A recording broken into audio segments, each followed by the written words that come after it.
ધોરણ 10 વિજ્ઞાનની અંદર પ્રકરણ 4 એમાં આગળના વિડીયોની અંદર આપણે મિથેનની અંદર કઈ રીતે સહસંયોજક બંધ બને છે અને કાર્બન ના બહુરૂપો થતા અપરૂપો કયા કયા છે આપણે જોઈ ગયા. હવે આ ભાગની અંદર આપણે તમારા પાઠ્યપુસ્તકની અંદર પેજ નંબર 61 ઉપર જે પ્રશ્નો છે એનું સોલ્યુશન મેં આપ્યું છે અહીંયા. એમાં પહેલો પ્રશ્ન છે કાર્બન ડાયોક્સાઇડ સૂત્ર ધરાવતા કાર્બન ડાયોક્સાઇડનું બિંદુ નિરૂપણ શું થશે? આ પ્રશ્ન છે, બરાબર. તો એનો જવાબ આપણે જોઈએ તો કાર્બન ડાયોક્સાઇડની અંદર બે પરમાણુ છે, કાર્બન અને ઓક્સિજન, બરાબર. તો કાર્બન નો પરમાણુ ક્રમાંક હવે આપણને ખબર છે 6 છે, બરાબર. ઇલેક્ટ્રોન આપણે ગોઠવીએ તો ઇલેક્ટ્રોન એ પહેલી કક્ષાની અંદર 2 અને બીજી કક્ષાની અંદર 4. એટલે ઓક્સિજન એનો પરમાણુ ક્રમાંક 8 છે.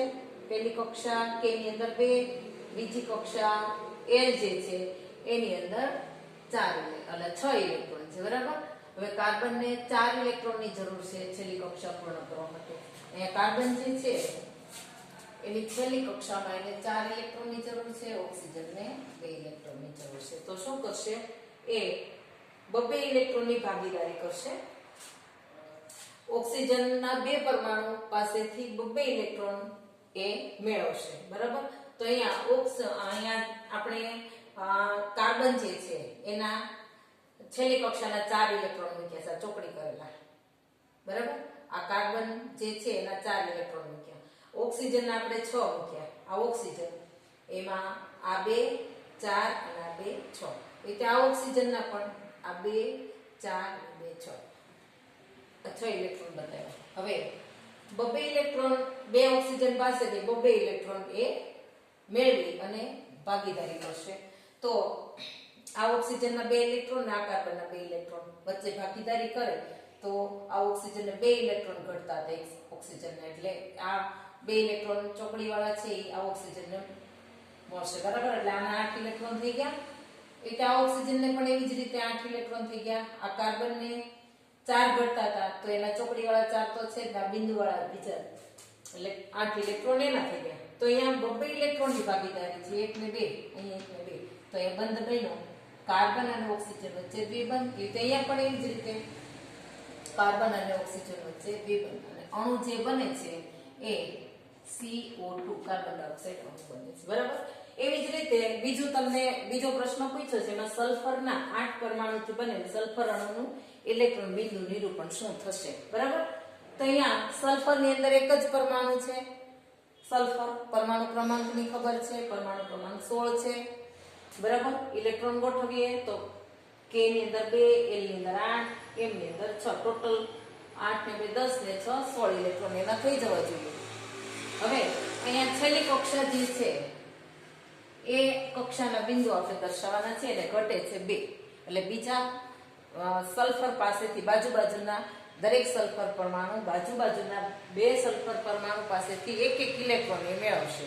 એટલે દરેક સલ્ફર ને 2 ઇલેક્ટ્રોન મળશે, એટલે 8 ઇલેક્ટ્રોન થઈ જશે, બરાબર. આપણે જોઈએ દાખલા તરીકે આ સલ્ફરની વાત કરીએ છીએ તો આ સલ્ફરની અંદર એના આપણે 6 ઇલેક્ટ્રોન બતાવીએ છીએ. આ 2 4 આ 1 5 અને 1 6, બરાબર. હવે બાજુના આ સલ્ફર પાસેથી 1 ઇલેક્ટ્રોન એ મેળવે છે, એટલે આ સલ્ફરના 8 થઈ ગયા.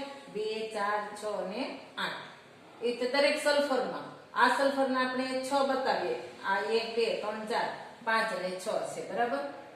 હવે એ બાજુના સલ્ફર પાસેથી ઇલેક્ટ્રોન અને આ બાજુના સલ્ફર પાસેથી 1 ઇલેક્ટ્રોનની ભાગીદારી કરે છે.